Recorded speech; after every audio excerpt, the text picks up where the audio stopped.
ওম অখণ্ড সংহিতা বা শ্রী শ্রী স্বামী স্বরূপানন্দ পরমহংসদেবের উপদেশ বাণী, দ্বাদশ খণ্ড। হরি ওম কথার মানে। প্রশ্নকর্তা জিজ্ঞাসা করিলেন, হরি ওম কথার মানে কি? শ্রী শ্রী বাবামণি বলিলেন, হরি ওম শব্দের এই মানে যে পবিত্র ওঙ্কার আমার সর্বপাপ হরণ করেন। ওং হচ্ছেন এখানে বিশেষ্য, আর হরি হচ্ছে তার বিশেষণ।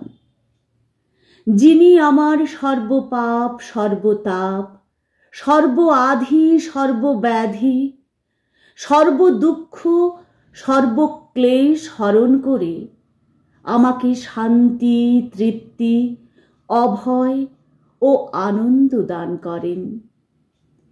কিন্তু সব হরণ করে যিনি আমাকে দেন শান্তি আর তৃপ্তি, অভয় আর আনন্দ, তিনি কি আর আমার পর থাকতে পারেন? তিনি যে আমার আপনার আপন, জীবনের জীবন, হৃদয়ের হৃদয়, পরাণের পরাণ, আত্মার আত্মা, অস্তিত্বের অস্তিত্ব। তখন তিনি আমাকেও আহরণ করে তার নিজের স্নেহের ক্রোড়ে সোহাগের বুকে তুলে নেন। তখন হয় হরি ওম শব্দের মানে আমাকে সর্বতোভাবে নিজের ভিতরে গ্রহণকারী পরমাশ্রয় ওঙ্কার।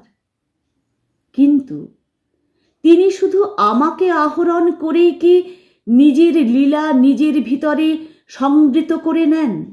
না, তা নয়। তিনি আমার মতো কোটি কোটি জীবকে এইভাবে নিজের ভেতরে আহরণ করে নিচ্ছেন।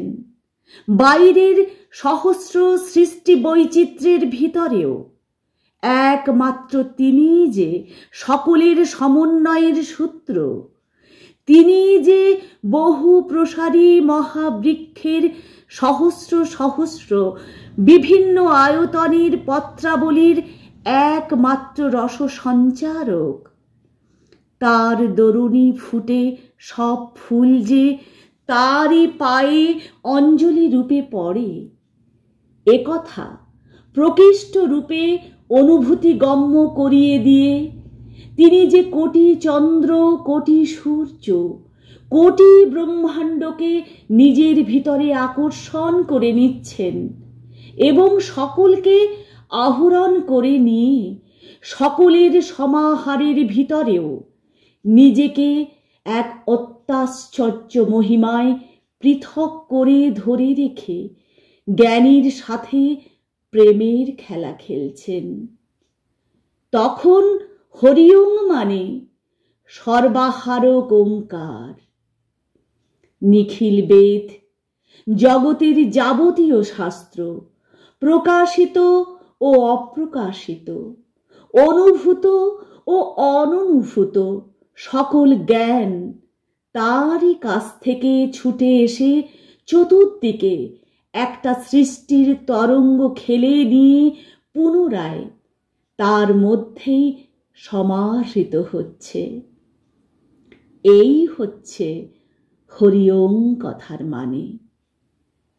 তুমি কি সাকার ব্রহ্মের পূজা করো, না নিরাকার ব্রহ্মের ধ্যান করো? তুমি কি সগুণ ব্রহ্মের উপাসনা করো, না নির্গুণ ব্রহ্মে চিত্ত সমাহিত করো? সকলই ওই একমাত্র ওঙ্কারের ভিতরে আহৃত।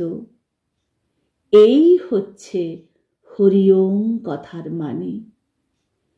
কোনো পূজা, কোনো পূজক, কোনো নৈবেদ্য, কোনো অঞ্জলি, কোনো নিবেদন, কোনো আরাধন, কোনো ত্যাগ, কোনো তপস্যা এই ওঙ্কারের বাইরে নেই। এই হলো হরি ওম কথার মানে।